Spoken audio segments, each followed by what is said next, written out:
Waalaikumsalam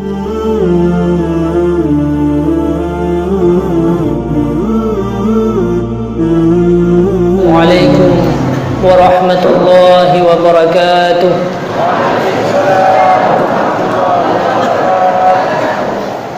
Alhamdulillah nahmaduhu wa nasta'inuhu wa na'udzu billahi min shururi anfusina wa min sayyiati a'malina. May yahdihillahu fala mudilla lahu wa may yudlil fala hadiya lahu. Wassalatu wassalamu ala khairil bariyah wa ala alihi wa sahbihi wa mawala. Allahumma salli wa sallim ala sayyidina Muhammadin tibbil qulubi wa dawaiha wa afiyatil abdani wa shifaiha wa nuril absari wa dhiyaiha wa qutil arwahi wa ghidhaiha wa ala alihi wa sahbihi fi kulli lamhatin wa nafasin bi'adadi kulli ma'lumin lak. Amma ba'd. Pertama-tama sekali,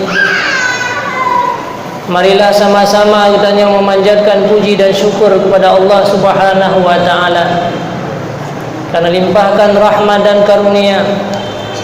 Dengan taufik dan hidayahnya kita bisa berhadir pada tempat yang mulia ini dengan satu tujuan, untuk kita memperhambakan diri kita di hadapan Allah Subhanahu wa taala, melaksanakan kewajiban dan perintah yang dipundakkan oleh Allah.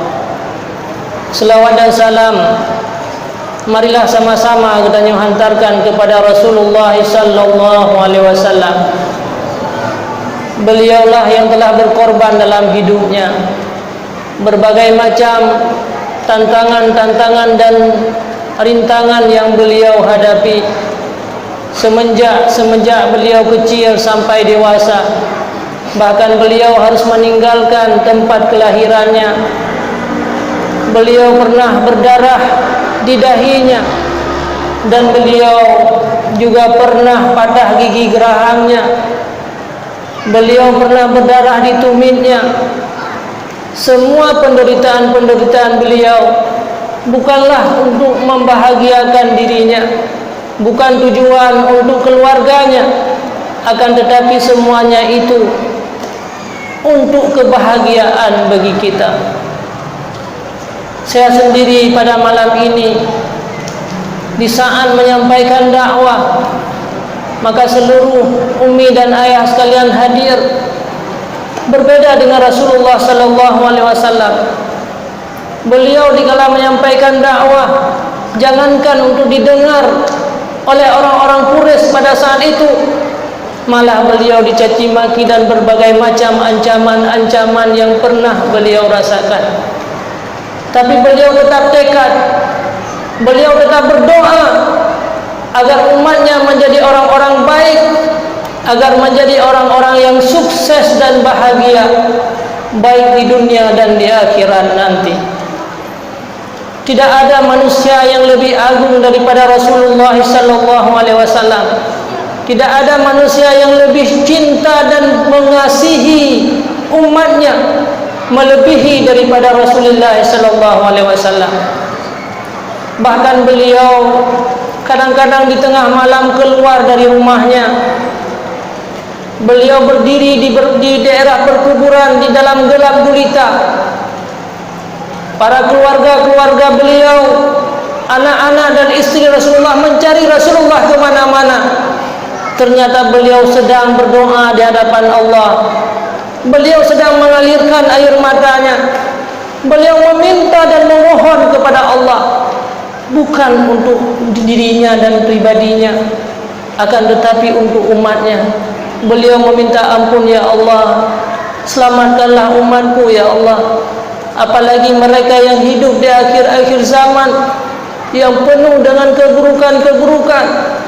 Maka Rasulullah 1400 tahun yang silam beliau mengalirkan air mata karena khawatir terhadap apa yang akan terjadi terhadap kita selaku umat daripada beliau.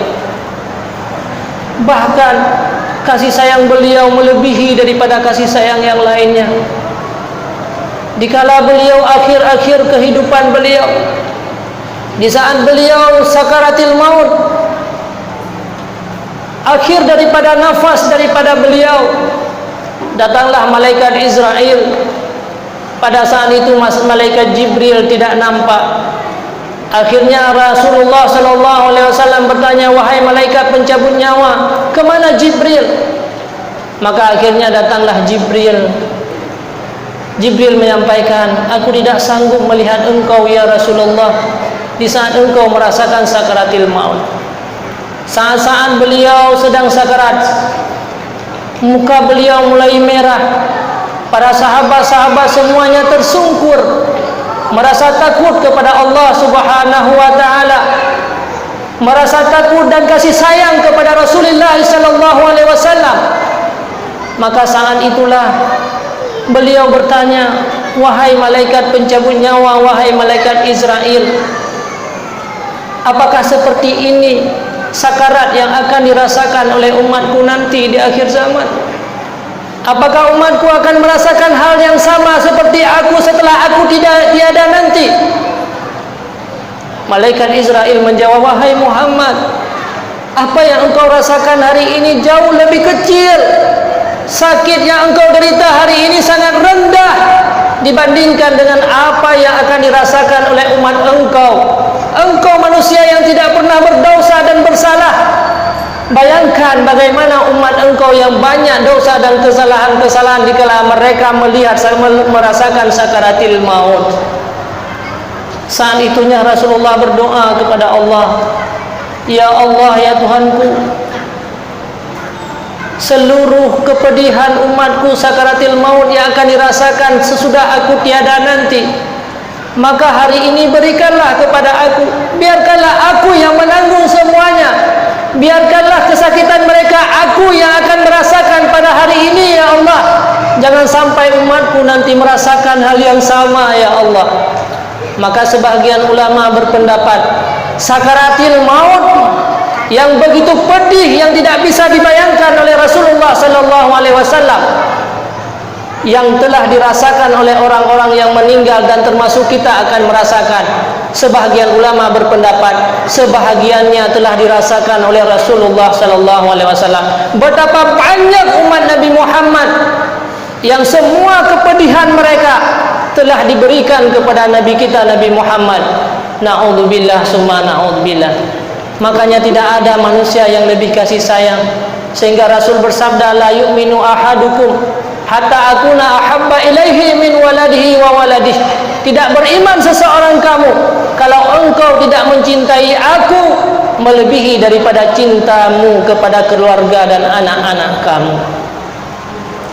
Bahkan sampai di hari akhirat nanti beliau selalu kasih sayang kepada kita.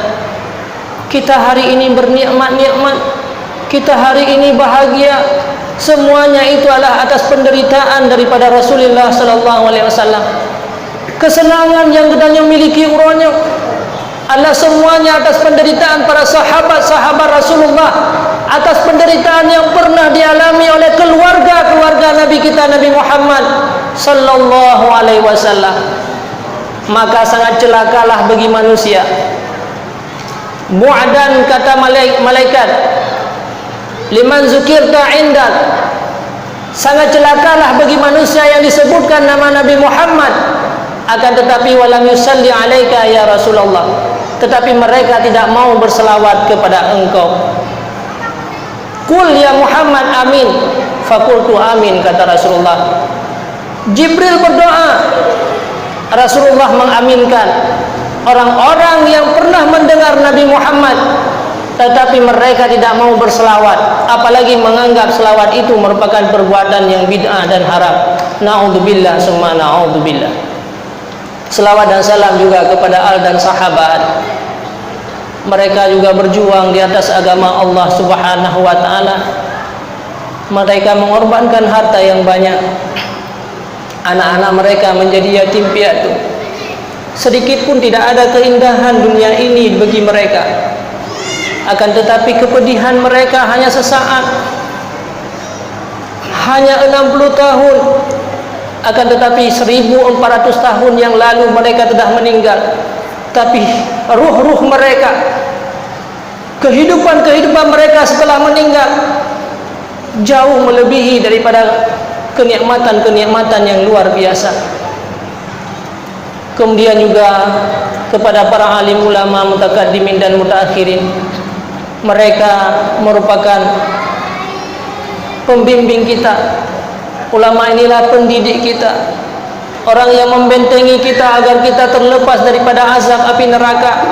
Mereka lah yang selalu membawa kita agar kita menjadi penghuni syurga. Ta'zim wa takrim ulung Tuhan. Yang pertama sekali, penghormatan yang setinggi-tingginya kepada guru ulung Tuhan yang hadir pada malam yang berbahagianya, yaitu Ayah Ilyas. Beliau merupakan guru daripada ulung Tuhan sewaktu beliau mandang di Samalanga. Kemudian ta'zim wa takrim Imam Syih juga hadir pada malam yang berbahagianya. Seluruh Muspika Plus, dalam halnya Bapak Camat, juga syukur alhamdulillah beliau begitu sibuk le kegiatan-kegiatan yang mesti beliau lakukan, tapi beliau menyisihkan sedikit waktu untuk bertanya bersama. Bapak Dramil, Bapak Kapolsek atau yang mewakili, kemudian seluruh panitia, Bapak Gesi, tokoh-tokoh masyarakat, hadirin kaum muslimin dan muslimat yang tidak mungkin saya sebutkan nama satu persatu, akan tetapi ketahuilah sedikit pun tidak merasa kurang hormat, tidak merasa kerendahan daripada diri ulun Tuhan. Saudaraku sekalian yang seiman dan yang seagama, malam ini kita sangat bersyukur kepada Allah Subhanahu wa taala, di mana sampai saat ini Allah masih memberikan nikmat yang paling besar. Kita masih diberikan nikmat iman dan Islam. Dada kita masih dipenuhi oleh keimanan daripada Allah. Padahal betapa banyak manusia yang diciptakan oleh Allah semenjak masa Nabi Adam alaihi salam sampai di hari akhirat nanti. Tidak semua manusia diciptakan untuk menjadi orang-orang mukmin dan muslim. Tidak semua mereka dijadikan untuk menjadi penghuni syurga. Tetapi tidak sedikit di antara mereka yang hidup di dunia ini penuh dengan kekufuran dan menjadi orang-orang yang mengundang amarah dan murka daripada Allah Subhanahu wa taala. Kita dihidupkan oleh Allah Subhanahu wa taala menjadi orang beriman, lahir daripada orang tua yang muslim, nenek-nenek moyang kita Islam, dan sampai saat ini kita masih memiliki keturunan yang Islam dan hidup dalam lingkungan orang-orang Islam. Ini semuanya adalah atas kasih sayang Allah, bukan karena kehebatan dan kemampuan daripada kita. Kita tidak ada beda dengan orang-orang kafir. Mereka juga manusia yang dihidupkan oleh Allah Subhanahu wa taala. Tetapi kenapa Allah memilih kita untuk menjadi orang mukmin sementara mereka dijadikan sebagai orang-orang kufur? Naudzubillah summa naudzubillah. Jauh sebelum kita lahir di atas permukaan bumi ini, di sebuah daerah Na'man perbatasan Arafah, maka seluruh zuriat-zuriat manusia telah diambil oleh Allah Subhanahu wa taala. Getanya kecau zuriat daripada urun syekh daya. Urun syekh getanya kecau zuriat daripada nenek-nenek kita. Anak getanya juga ambil zuriat daripada kita. Semuanya dihamburkan di hadapan Allah Subhanahu wa taala. Maka watenyan diceritakan dalam kitab As-Sawi, hasyiah daripada tafsir Jalalain, bahwa manusia pada saat itu ada dua kelompok, kelompok kiri dan kelompok kanan. Yang dahulun ditanda dengan warna putih, yang dahwi ditanda dengan warna hitam. Yang ditanda dengan warna putih ini sebagai calon-calon manusia yang akan dilahirkan dalam keadaan beriman dan Islam kepada Allah Subhanahu wa taala. Dan manusia yang ditanda dengan warna hitam itu adalah sebagai contoh manusia yang akan dihidupkan menjadi orang-orang kufur. Saat itu kita belum punya apa-apa. Saat itu belum punya kemampuan bagi kita.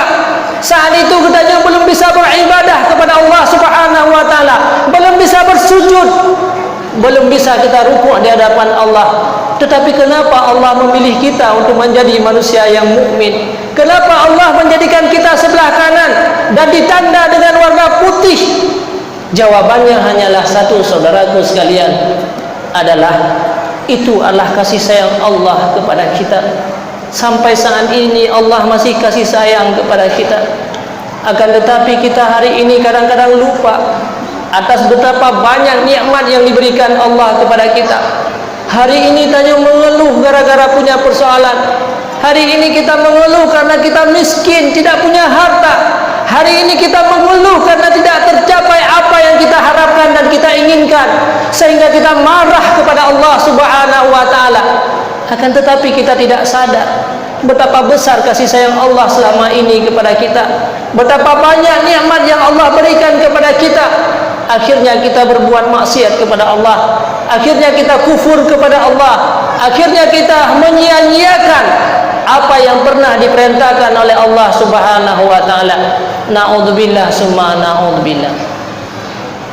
Dan juga ketahuilah saudaraku sekalian yang seiman dan seagama, tidak semua manusia yang hidup dalam keadaan beriman kepada Allah, tidak semua manusia yang hidup dalam keadaan Islam dia mampu mempertahankan iman dan Islam sampai detik-detik akhir daripada kehidupannya.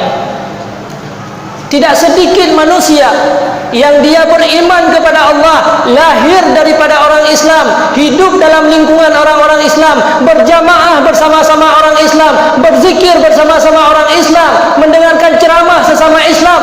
Akan tetapi akhir daripada kehidupan mereka kufur kepada Allah. Maka semua amal kebaikan yang pernah kita lakukan semuanya akan hilang dan sirna. Apa arti sebuah kehidupan ini dikala kita kembali kepada Allah menjadi manusia celaka dan durhaka? Sehebat apapun kita, sebanyak apapun harta yang pernah kita miliki, setinggi apapun jabatan, bila seandainya kita tidak sukses di hari akhirat, maka kita tidak termasuk orang-orang yang sukses. Karena manusia yang sukses yang sebenarnya adalah manusia yang sukses di hari akhirat. Allah Subhanahu wa taala berfirman, "Wa man zuhziha 'anil nar wa udkhilal jannah faqad faza." Orang-orang yang dilepaskan daripada azab api neraka jahanam dan dimasukkan dalam syurga, itulah merupakan orang-orang yang sukses. Bukan karena banyaknya harta, karena bila seandainya kesuksesan itu pada banyaknya harta, lihatlah Qarun. Tidak ada manusia yang sebanyak Qarun memiliki harta sebanyak harta Qarun. Bahkan sampai saat ini orang yang menemukan harta di dalam tanah masih disebut-sebut namanya harta Qarun. Bahkan kehidupan Qarun pada saat itu sangat mewah. Orang-orang semua menganggap Qarun itu adalah seorang hartawan. Qarun itu merupakan orang-orang yang sukses. Orang-orang belajar pada saat itu ingin menjadi seorang Qarun. Urang-urang inang yang sedang mengandung bercita-cita najid anak lo menjadi seorang Qarun. Itu manusia yang hidup pada saat itu. Akan tetapi ternyata akhir daripada kehidupan, sebanyak apapun harta yang pernah dimiliki Qarun, sehebat apapun kehebatan Qarun, dan berapa banyak kenikmatan-kenikmatan yang dirasakan oleh Qarun, akhirnya Qarun itu bukan merupakan orang-orang yang sukses. Karena kenapa? Karena Qarun mati dalam keadaan celaka dan durhaka kepada Allah, mati dalam keadaan kufur kepada Allah, dan akan menimpa segala azab dan siksaan semenjak Qarun itu meninggal. Berapa tahun hanya bisa menikmati dunia oleh Qarun? Kadang-kadang Qarun hanya bisa menikmati kesenangan hanya 60 tahun, tapi sudah ratusan ribu tahun yang silam Qarun sampai saat ini sedang merasakan azab sampai di hari akhirat. Maka kesuksesan itu bukan karena harta yang pernah kita miliki. Begitu juga dengan jabatan yang kita sandang hari ini, itu merupakan amanah daripada Allah Subhanahu wa taala. Tidak ada manusia yang lebih hebat daripada Fir'aun. Fir'aun manusia terhebat sehingga berani mendakwakan dirinya sebagai Tuhan. Kekuasaan yang dimiliki oleh Fir'aun jauh lebih luas daripada pemimpin-pemimpin kita hari ini, baik pemimpin yang paling tinggi sampai pemimpin yang paling rendah. Memang manusia yang hidup pada saat itu semua menganggap bahwa Fir'aun orang-orang yang sukses. Seandainya bapun-bapun bunga, papan-papan bunga yang ada, seandainya tentu mereka sudah banyak orang yang mengucapkan selamat bagi Fir'aun. Akan tetapi akhir daripada kehidupan Fir'aun itu bukanlah orang-orang yang sukses, bukanlah orang-orang bahagia, karena mati dalam keadaan kufur dan tidak beriman kepada Allah Subhanahu wa ta'ala. Maka inilah yang harus kita pertahankan, berdoa setiap saat. Di tengah-tengah malam kita harus mengalirkan air mata. Ya Allah, Engkau telah menitipkan iman dalam dadaku. Ya Allah, selamatkanlah iman kami, selamatkanlah iman anak-anak kami dan keluarga kami. Ya Allah, sungguh tidak ada beruntung seandainya kami kembali kepadamu. Ya Allah, dalam keadaan kufur, dalam keadaan maksiat, dalam keadaan Engkau tidak mencintai kami, Engkau marah kepada kami. Ya Allah. Saudaraku sekalian, seorang ulama yang namanya As-Sufyan Ats-Tsauri, beliau merupakan seorang ulama yang tidak pernah berbuat salah. Semenjak kecil beliau taat dan beribadah kepada Allah Subhanahu wa ta'ala. Di masa-masa remaja beliau menyampaikan kepada ibunya, "Nekeun bakma, wahai ibuku, wakafkanlah aku untuk agama. Biarkan aku bekerja untuk agama." Nya Sufyan Tsauri. Akhirnya urang si goyang wakaf, "Wahai Sufyan Tsauri, engkau hari ini aku wakafkan untuk agama. Silahkan engkau berangkat untuk berjuang kepada agama." Akan tetapi Sufyan Tsauri setiap malam beliau menangis. Dikala sabaura dua Sufyan Tsauri rumah dia sawu runci. Pada ketok pintu ketanya lemak, "Soi luar, lon wahai orang tuaku. Sudah lama aku tidak kembali. Aku ingin melihat wajahmu wahai ibuku. Aku sudah lama berpisah. Aku sangat merindukanmu wahai orang tuaku." Maka nekeun lema, "Wahai Sufyan Tsauri, long kalau wakaf kata untuk agama, yang namanya wakaf la yarji', tidak akan kembali lagi. Silahkan berangkat, katanya akan berjumpa nanti di hari akhirat." Nyanban siro ibu, yaitu terhadap anaknya untuk menuntut ilmu dan untuk berjuang di atas agama Allah Subhanahu wa ta'ala. Sufyan Tsauri tidak pernah berbuat salah. Semenjak kecil sudah diwakafkan untuk agama Allah. Akan tetapi kenapa dia menangis setiap malam? Tanya oleh sahabat-sahabat, "Hai Sufyan Tsauri, kenapa engkau setiap malam mengalirkan air mata? Di tengah-tengah malam engkau mengalirkan air mata. Apa kesalahan yang pernah engkau lakukan wahai Sufyan Tsauri?" Jawab oleh Sufyan Tsauri, "Aku memang tidak pernah bersalah, tapi aku takut imanku akan hilang di akhir kehidupan. Banyak manusia-manusia hebat, banyak manusia-manusia beriman di dunia ini, tapi akhir kehidupannya menjadi orang-orang kufur. Na'udzubillah summa na'udzubillah." Saudaraku sekalian yang seiman dan yang seagama, maka untuk menyelamatkan iman yang telah Allah titipkan kepada kita, perkumpulan inilah salah satu jalannya, di mana majelis-majelis zikir inilah merupakan sebuah perkumpulan yang mengantarkan kita kepada syurga. Perkumpulan zikir inilah merupakan sebuah kenderaan yang memudahkan kita untuk menuju kepada syurga. Allah masih kasih sayang kepada kitanya di saat-saat kitanya penuh dengan kesibukan. Hal-hal yang mesti kita kerjakan pada malamnya, nah kegiatan-kegiatan yang masih tertinggal yang mesti kita lakukan pada malam ini, tapi kita sisihkan sedikit waktu untuk memperhambakan diri kita di hadapan Allah. Kita hadir dalam majelis ilmu, kita hadir dalam majelis zikir. Inilah majelis yang dinaungi oleh seluruh para malaikat-malaikat. Dalam sebuah hadis Rasulullah sallallahu alaihi wasallam menyampaikan, "Innal malaikata yatufuna." Malaikat itu selalu tawaf mengelilingi dunia ini, setiap penjuru, di seluruh penjuru-penjuru dunia. Getreun malaikat. Ada seorang malaikat yang namanya Rawaha Harurayahi, malaikat yang mengelilingi dunia untuk gak ke tempat-tempat orang berzikir, di mana ada orang-orang yang mendengarkan agama, di mana ada majelis-majelis ilmu. Maka di saat malaikat itu menemukan bahwa dalam masjid yang mulia ini di Kecamatan Kutablang ternyata ada sekelompok manusia umat Nabi Muhammad di akhir zaman yang mereka sangat sibuk, yang mereka sangat jauh dengan Rasulullah, yang tidak pernah berjumpa dengan Nabi Muhammad. Ternyata ada satu kelompok yang berkumpul untuk berzikir kepada Allah. Maka malaikat Rawahah memanggil, ya malaikat halumma ila hadzal makan, wahai para malaikat hadirilah ke sini, ke Masjid Kutablang. Maka akhirnya seluruh para malaikat diceritakan oleh Rasulullah hadir ke sini. Walaupun hari ini kitanya tak kalan dukno, tapi ketahuilah di atas kitanya adalah banyak para malaikat yang sedang mengelilingi kitanya sampai ke langit yang 7. Mereka menghadiri kita, mereka meminta keampunan daripada Allah Subhanahu wa taala. Akhirnya saudaraku sekalian yang seiman dan yang seagama, Allah ditanya pada saat lihat malaikat di atas kitanya yang sedang mengelilingi kitanya, apa yang sedang dilakukan oleh hambaku wahai malaikat? Allah gedepu tapi ingin tahu, ingin dipegah langsung oleh malaikat. Hum yusabbihunaka wa hum yusabbihunaka wa yuhallilunaka.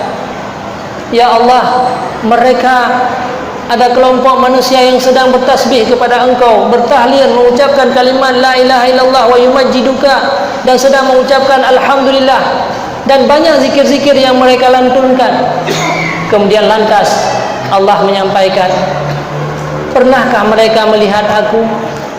Tidak ya Allah. Bayangkan wahai malaikat, seandainya mereka pernah melihat aku, sudah tentu semua waktu-waktu mereka, pasti mereka akan lebih banyak mengisikan waktu untuk berzikir kepadamu seandainya mereka pernah melihat Engkau ya Allah. Dan apa yang mereka inginkan wahai malaikat? Jawaban malaikat, mereka hadir ke sini semualah bukan untuk mencari harta, bukan untuk mencari jabatan, bukan untuk mendapatkan duniawi, tapi mereka hadir ke sini adalah untuk meminta syurga-Mu ya Allah. Lantas Allah bertanya lagi kepada malaikat, ya malaikat, pernahkah mereka merasakan nikmat syurga walau hanya 1 detik saja? Pernahkah mereka menikmati syurga 1 detik? Tidak ya Allah. Bayangkan umatku, bayangkan hambaku itu, seandainya mereka pernah merasakan nikmat syurga itu 1 detik, sungguh mereka akan menghabiskan waktunya di masjid, sungguh mereka akan menghabiskan waktunya untuk berzikir kepada Allah Subhanahu wa taala, meninggalkan segala perbuatan-perbuatan yang bersifat duniawi seandainya mereka pernah merasakan nikmat syurga. Akhirnya Allah bertanya kembali, apa yang mereka takuti ya malaikati, wahai malaikatku? Mereka takut kepada neraka-Mu ya Allah. Pernahkah mereka merasakan neraka jahanam siksa-Ku? Tidak. Bagaimana seandainya mereka pernah merasakan neraka 1 detik saja? Tentu mereka akan menghabiskan umur di dalam masjid-masjid. Akhirnya Allah menyampaikan, ushidukum ya malaikati, aku bersaksi kepadamu wahai seluruh malaikat-malaikat, aku ampuni seluruh dosa-dosa mereka, segala kesalahan-kesalahan yang pernah mereka lakukan, akibat mereka berkumpul untuk berzikir kepadaku, akibat mereka berkumpul dengan orang-orang yang baik, dengan para ulama-ulama, maka aku ampunkan segala dosa mereka. Nah, di antara malaikat yang ditanya kepada Allah, ya Allah, nah di antara mereka yang hadir bukan tujuan untuk berzikir ya Allah, karena hana mu'ah, karena hana mangan, karena le persoalan, bukan karena Engkau ya Allah. Apapun alasannya, bahwa tidak menghambat semua hambaku yang hadir pada hari ini mendapatkan keampunan daripada aku, karena mereka telah duduk dengan para ulama-ulama. Begitulah kasih sayang Allah Subhanahu wa taala kepada kitanya. Maka zikir inilah salah satu jalan kita untuk menyelamatkan iman kita. Sampai mati kitanya bisa selamat iman gara-gara kita sering berzikir kepada Allah. Mangkana akhira kalamihi la ilaha illallah dakhalal jannah. Rasulullah bersabda bahwa barang siapa yang sanggup mengucapkan kalimat la ilaha illallah Muhammadar Rasulullah, itulah orang-orang yang beriman, itulah merupakan penghuni-penghuni syurga. Jadi la ilaha illallah bisa kita ucapkan mati-mati katanya apabila sering-sering kita lakukan. Akan tetapi sebaliknya, apabila sering kita mengucapkan dalam lidah katanya perkataan-perkataan kotor, apabila sering kita berdusta kepada Allah, apabila kita tidak sering menghadiri majlis-majlis zikir, jangan pernah mengharap kita sanggup untuk mengucapkan kalimat la ilaha illallah di akhir daripada kehidupan kita. Karena mati ini ibarat katanya mimpi, dan dia akan datang secara tiba-tiba kepada kita. Orang yang melumpuhnya menurut profesi, sirah pedagang yang dalam pikiran punya sampai-sampai dipikir persoalan-persoalan dagang, dia hanya menghitung-hitung perdagangan, tidak pernah berzikir kepada Allah, maka tentu mimpi persoalan dagang jauh lebih banyak daripada mimpi yang lain. Pasti dalam lumpuhnya adalah dagang saja-saja. Sirah orang yang berprofesi sebagai pegawai, yang dia pikirkan hanya pekerjaan-pekerjaan pegawai, tentu melumpuh tentang pegawai jauh lebih banyak. Sirah orang yang sebagai petani, yang dia pikirkan hanya keuntungan daripada bertani, maka tentu mimpi itu lebih banyak. Begitu juga dengan kematian kita. Apabila kita sering mengucapkan kalimat-kalimat yang tidak baik, hanya menghitung-hitung harta setiap saat, tidak pernah berzikir kepada Allah, tentu mate kita yang singoh tidak sanggup mengucapkan kalimat la ilaha illallah, na'udzubillah summa na'udzubillah. Imam Al-Ghazali menceritakan ada seorang pedagang dalam kitab Ihya Ulumuddin, nazirah pedagang yang sehari-hari goyan hanya sibuk dengan harta, mulai bunga ke muka sampai malam, tapi tidak pernah beliau berzikir kepada Allah, tidak pernah melakukan ibadah kepada Allah. Wate saat mati ditalkin le urang lain la ilaha illallah, maka yang tersilat dalam lidahnya adalah 1, 2, 3, 3, 2, 1 la ilaha illallah berkali-kali, tapi sedikit pun lidah goyan hantar ucap adanya 1, 2, 3. Akhirnya diceritakan dalam kitabnya dia mati dalam keadaan kufur, na'udzubillah summa na'udzubillah.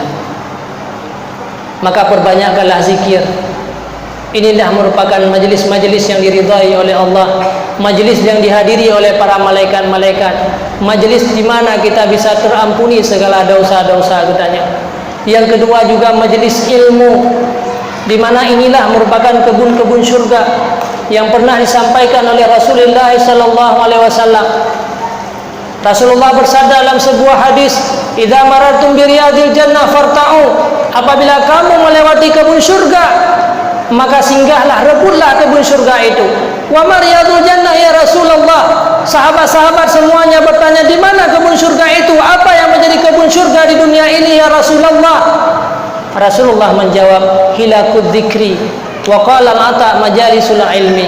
Di mana tempat-tempat berkumpul manusia untuk berzikir kepada Allah, di mana tempat-tempat berkumpul manusia mendengarkan ceramah agama, di mana ada tempat berkumpulnya manusia untuk mendengarkan ceramah-ceramah dan pengajian-pengajian majlis ilmu, itulah merupakan kebun-kebun syurga. Maka janganlah getanya selalu terlewati daripada kebun syurga.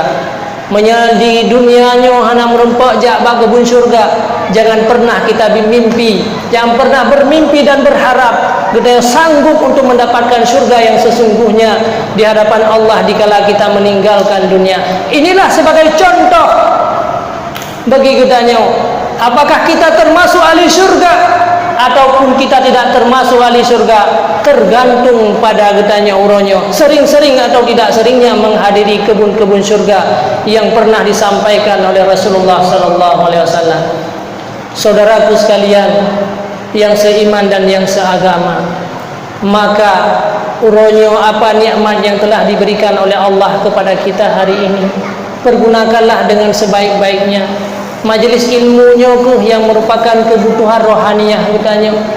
Majelis zikir inilah yang bisa membersihkan hati-hati kitanya yang kotor, yang bisa menghapus segala dosa-dosa yang pernah kita lakukan hanya dengan sering-sering menghadiri majelis-majelis ilmu dan majelis-majelis zikir. Uronyo manusia yang hidup di akhir zaman, mereka lupa dengan kebutuhan rohaniyah, akan tetapi kebutuhan jasmaniah hana pernah kitanya terlupakan uronyo. Munya pajobu si malam lego hana pernah tua, bahkan hansip lego tatamah dengan makanan-makanan tambahan, padahal makanan bu yang katanya pajuhnya, harta yang katanya mitanya, yang katanya korban untuk tubuh katanya. Satu saat tubuh kita akan hilang, akan masuk dalam kuburan. Lihat orang-orang tua kita, lihat nenek-nenek katanya umrohnya yang sudah masuk dalam kuburan. Mereka lebih sayang kepada tubuh mereka di masa mereka hidup. Akan tetapi kemana tubuh yang mereka sayangi umrohnya? Allah memberikan waktu 24 jam hari ini. Bayangkan berapa banyak waktu yang terbuang hanya untuk kebutuhan jasmani katanya. Pernahkah kita sisihkan waktu sedikit untuk kebutuhan rohaniah katanya? Katanya tidak pernah merebut kebutuhan rohaniah.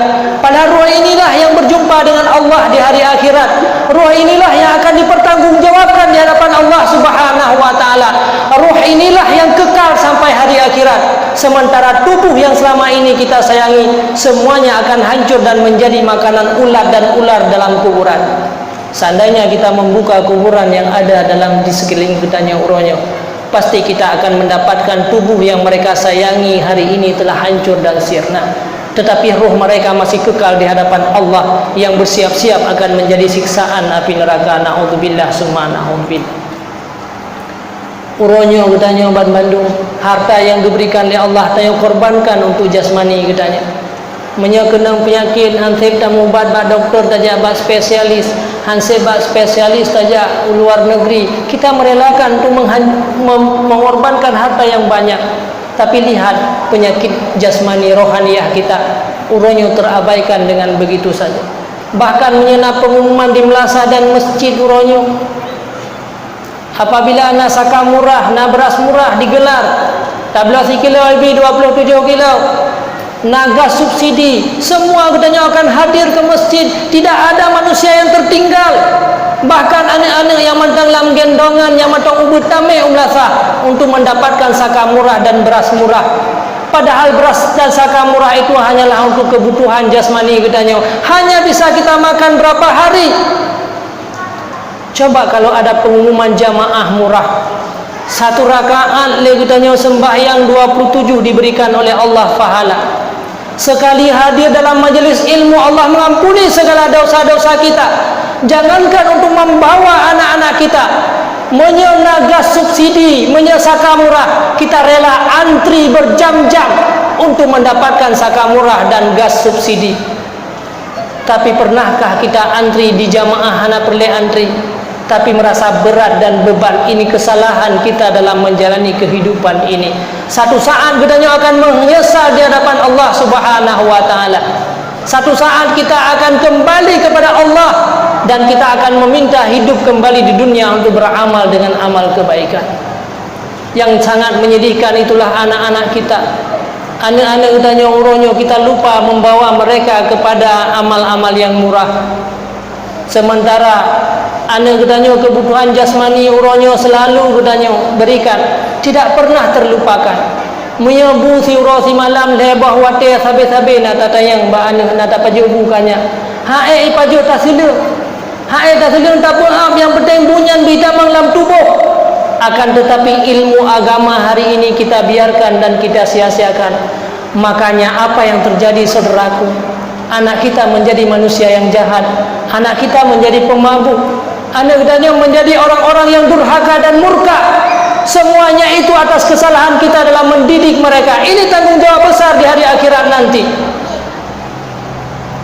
Padahal anak-anak kita yang dilahirkan oleh Allah semua mereka suci dan bersih. Lihat anak-anak yang masih kecil, mereka dilahirkan oleh Allah tidak menjadi pemabuk. Anak kita dilahirkan oleh Allah tidak menjadi peminum keras, minuman keras, tidak menjadi orang-orang pendusta, tidak menjadi orang-orang yang tukang fitnah yang tidak ada arti.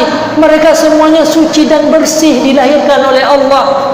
Dan Allah mempersiapkan mereka untuk menjadi orang-orang baik. Tidak ada anak yang dilahirkan oleh Allah menjadi manusia-manusia durhaka. Tapi siapa yang menghancurkan kehidupan mereka? Itulah kita semuanya orang tua. Kullu mauludin yuladu alal fitrah, kata Rasulullah. Semua bayi-bayi yang dilahirkan oleh Allah Subhanahu wa taala melalui orang tuanya, semua mereka itu suci dan bersih. Illa abawahu yuhawidani, karena dua orang tualah yang menjadikan mereka sebagai orang Nasrani.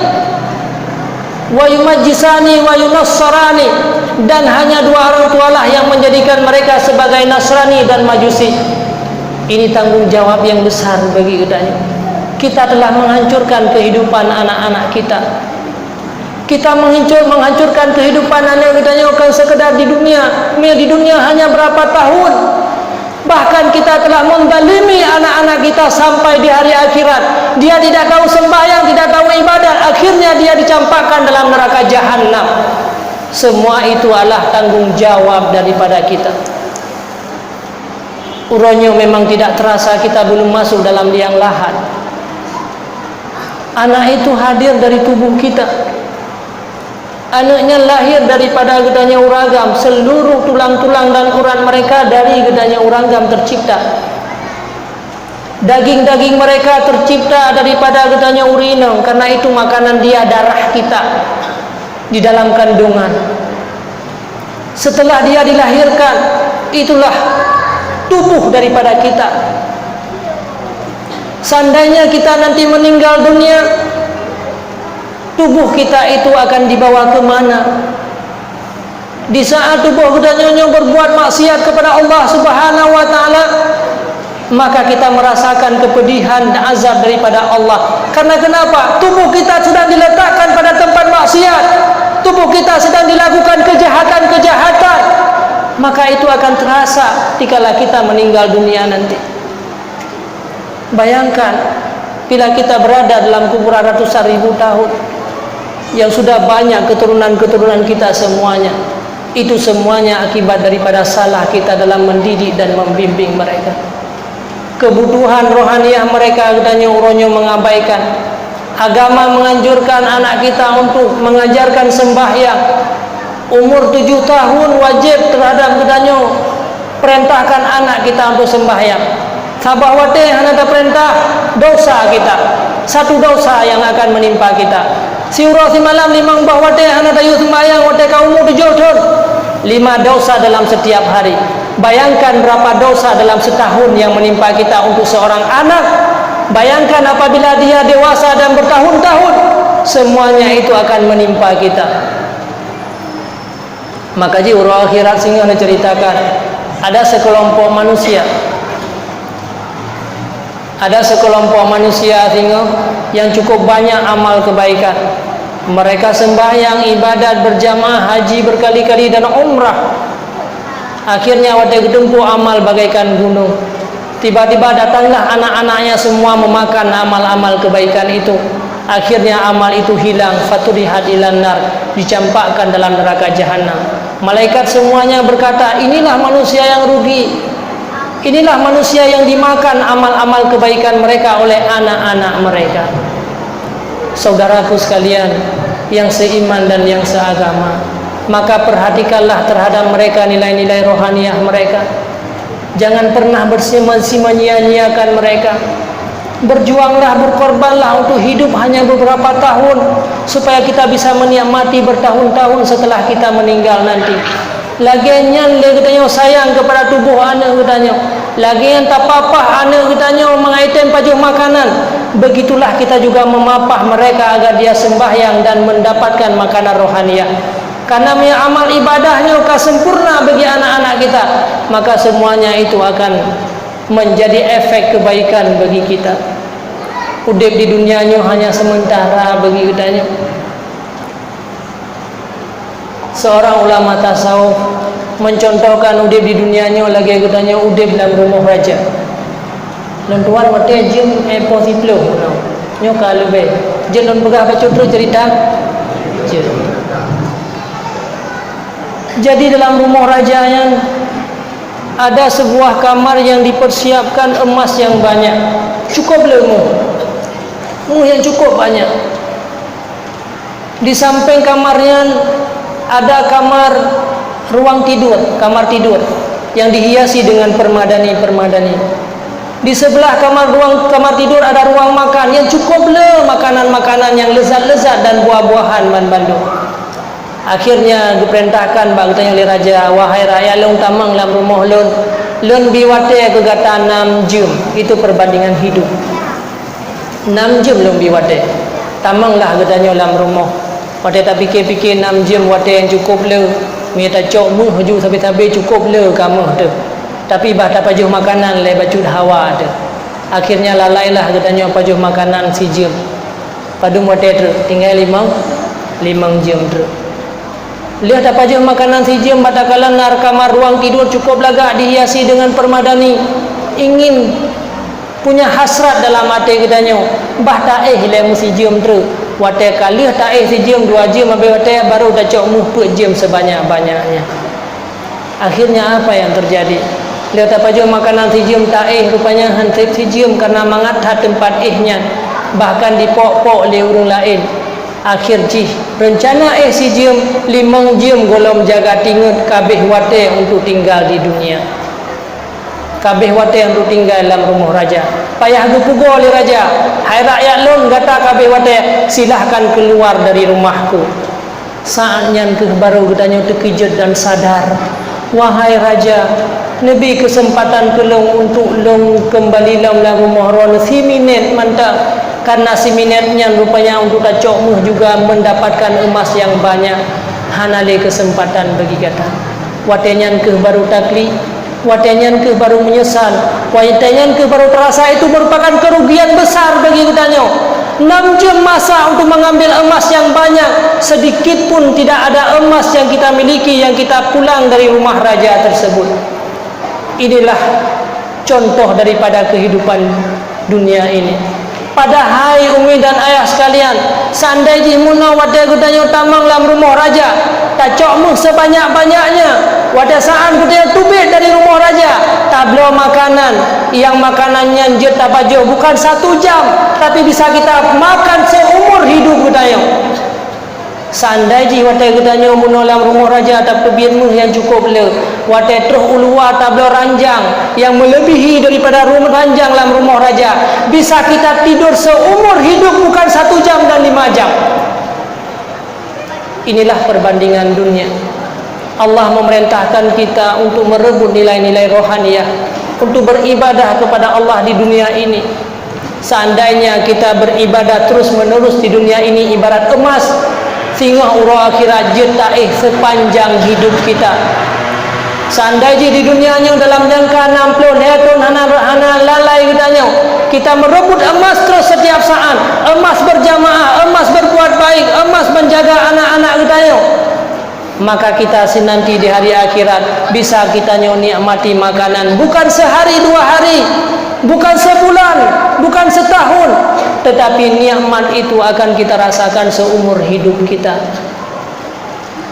Inilah perbandingan daripada kehidupan kitanya. Makanya bagi kitanya urangnya silahkan berprofesi menurut profesi kita masing-masing. Tapi jangan lupa apapun kondisi dan pekerjaan tanya, rebutlah nilai-nilai rohaniyah bagi kitanya. Tanya yang berprofesi sebagai fir'aun yang mukat, maka mukatnya itu jadikanlah itu sebagai nilai-nilai rohaniyah. Berbuat baiklah katanya dalam tamukat katanya. Baik sampai gara-gara mukatnya menjadi katanya penghalang. Bahkan apalagi katanya hari ini banyak membawa pulang makanan-makanan yang haram. Urangnya pakan anak katanya dipoh katanya. Pakan anak katanya urangnya dicaci katanya. Pakan anak katanya urangnya tidak patuh dan taat kepada kita. Bahkan waktu Tuhan katanya hai jaga katanya diakme katanya upati jompo. Jangan salahkan mereka. Tapi kita salah dalam mendidik dan membimbing mereka. Fir'aun katanya betapa sedih wahai orang tua. Tadi di 7 roh anak tu, tapi 7 anak katanya hai dibimbing dan dididik katanya Fir'aun waktu Tuhan. Karena mereka tidak punya amalan, mereka tidak punya ilmu, karena tubuh mereka sudah dipenuhi oleh segala perbuatan-perbuatan haram, oleh makanan-makanan haram yang katanya yang katanya puak. Kullu lahmin nabata minal haram fannaru aula bih. Setiap tubuh yang hidup, yang tumbuh daripada makanan yang haram, maka neraka jahanam itu lebih layak. Maka banyak hari ini orang-orang yang punya harta, urung-urung yang punya jabatan urangnya, anak mereka tidak sukses, anak mereka menjadi perampok, anak mereka menjadi pemabuk, anak mereka menjadi orang-orang yang jahat. Kadang-kadang kita tidak sadar harta yang kita berikan kepada mereka banyak daripada yang haram. harta atas penipuan dikala katanya berdagang, harta atas kedustaan katanya, harta atas kezaliman yang pernah kita lakukan kepada umat Nabi Muhammad, hasilnya ke katanya bawa. Padahal biarpun sedikit, biarpun kita miskin, seandainya harta yang halal kita berikan untuk anak dan keluarga kita, makanya bisa membawa kebaikan kepada katanya. Apalagi katanya yang berprofesi sebagai orang-orang yang mukad, maka banyak nilai-nilai kebaikan. Tatubit daripada rumah oleh katanya mukad dengan cara yang syar'i, dengan cara yang dianjurkan oleh agama. Hana berdusta, hana menzalimi, bahkan kita berbuat kebaikan, maka seluruh waktu-waktu yang sedang katanya mukadnya mandum-mandum akan diberi pahala oleh Allah Subhanahu wa taala. Getanya orang yang sedih, getanya orang yang miskin, banyak keringat getanya yang keluar dikala kita mencari rezeki. Satu keringat itu adalah menjadi tebusan-tebusan dosa. Maka orang yang mukad ada hana geduk dalam masjid sampai hana masalah, ada hana sering-sering berzikir lagi orang lain hana masalah. Maka di kidayahnya ke banyak kebaikan-kebaikan yang tidak pernah kita sangka. Rasulullah pernah sebagai contoh sampaikan dalam sebuah hadis bahwa sira orang mukad yang gebi putang ke orang lain karena tidak punya harta, padum ke putang 1 juta, maka selama golong dibayar peng 1 jutanya, nyan bagaikan disedekah tiap-tiap uro sedekah 1 juta. Tiap-tiap uro yang hanai bayar peng dia siton ke hanai bayar peng katanya karena dia miskin, maka ibarat katanya tiap-tiap uronya tam sedekah 1 juta selama situ. Ini amal-amal murah yang diberikan oleh Allah, kelebihan kepada orang-orang yang pedagang-pedagang yang nak. Maka banyak nilai-nilai agama di saat katanya berdagang, maka berbuat baiklah kita dengan dalam berdagang. Tanya yang mukad pakaian dengan gara-gara pakaian yang disembayang oleh orang lain, maka sembahyang jinyan diwa pahala kepada katanya karena kita telah mau berbuat kebaikan. Tapi sebaliknya, seandainya kita menjual pakaian-pakaian yang haram yang dipakai oleh orang-orang yang lain, memang kita mendapatkan keuntungan yang banyak, memang lelaba bagi katanya, tapi kita tidak sadar seluruh kemaksiatan yang pernah dia lakukan selama itu pakaian katanya yang haramnya, semuanya adalah mengalir dosa-dosa terhadap kita. Berapa ratus orang yang sudah kita menjual pakaian-pakaian yang haram. Na'udzubillah, summa na'udzubillah. Begitu juga dengan beras yang kita jual kepada orang lain, dengan berahnya dipajuh kesehatan di ibadat, semuanya itu adalah ada nilai-nilai pahala. Maka berhati-hatilah dalam berdagang katanya. Lihat ketentuan-ketentuan supaya pada berdagang itulah kita bisa merebut emas-emas yang ada di dalam sistem perdagangan katanya. Begitu juga katanya yang berprofesi sebagai pegawai, jangan hanya semata-mata mengharap gaji. Gaji itu hanyalah untuk kebutuhan roh jasmani katanya, hanya bisa kita nikmati sebelum pensiun. Tapi rebutlah nilai-nilai rohani pada pegawai katanya.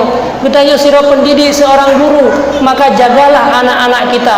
Di setiap sekolah anak-anak murid katanya peloro, maka peloro anak muridnya kita didik dengan benar-benar. Semua kebaikan itu akan mengalir pahala kepada kita. Itulah yang menjadi emas-emas yang kita keluarkan di dunia ini untuk kita nikmati di hari akhirat nanti.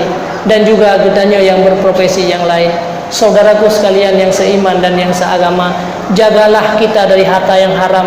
Walau itu telah berada di depan kita, memang kita nikmat indah, katanya mendalimi orang lain, kita mengambil harta orang lain. Hari ini kita nikmat, hari ini kita bisa bernikmat-nikmat dengan harta orang lain. Tapi ketahuilah akan bertahun-tahun menjadi dosa bagi kita sampai katanya kamu meninggal, dinikmati oleh katanya, dinikmati oleh keluarga katanya, keturunan katanya, akhirnya mandung dosanya mengefek kepada katanya. Apalagi uronyo harta-harta yang haram itu sudah berada di depan kita. Katanya yang punya jabatan uronyo sangat mudah untuk mengambil harta yang haram, karena itu telah dihadirkan di hadapan kita. Maka bersabarlah, Allah akan memberikan hadiah yang paling besar kepada kita. Tahanlah keinginan dan hawa nafsu kita, berkorbanlah untuk sesaat. Wa af'amma man khafa maqama rabbih wa nahan nafsa 'anil hawa fa innal jannata hiyal ma'wa. Takutlah kepada Allah Subhanahu wa taala, menahan segala keinginan, segala kelezatan punya orang lain. maka Allah akan memberikan hadiah yang besar. Apa itu hadiah? Fa innal jannata hiyal ma'wa, maka Allah akan memberikan surga kepada kita. Maka hanya ini yang bisa saya sampaikan. Mudah-mudahan Allah mengumpulkan kita nanti di hari akhirat. Inilah merupakan tempat-tempat yang sukses, tempat-tempat kita untuk menuju sebuah kebahagiaan yang hakiki. Amin.